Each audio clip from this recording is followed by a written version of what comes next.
Here I have a piece of work that's been done by a student, and I typed work that they had written to show all the benefits that students had if they typed work over writing it. And there are numerous advantages of typing over writing work. But the thing that I wanted to show you most of all is this piece of work had been checked over by the student, and the student couldn't see any mistakes. And it's very hard to see one's own mistakes. I personally really struggle with this as well.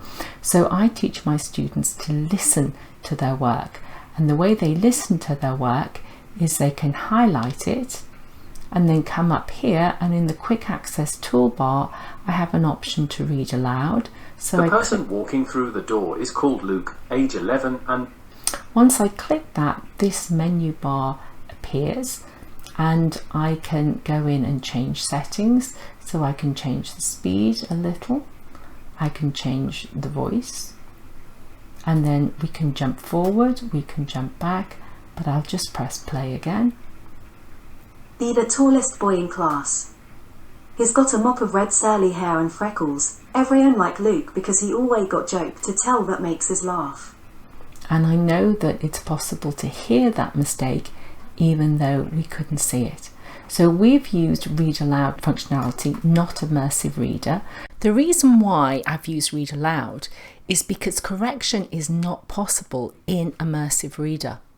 I would also use Read Aloud if there were lots of images in the text, because Immersive Reader doesn't deal with images. So how do I switch this on? Well, I come in here to the quick access toolbar and I click down and I say I want to add more commands. And then Read Aloud is not in the popular commands, so you need to change this to all commands. And once you have all commands, you need to scroll down till you find Read Aloud. Now, you'd be forgiven for thinking you could just put in R and you would get there quicker, but that doesn't appear to work.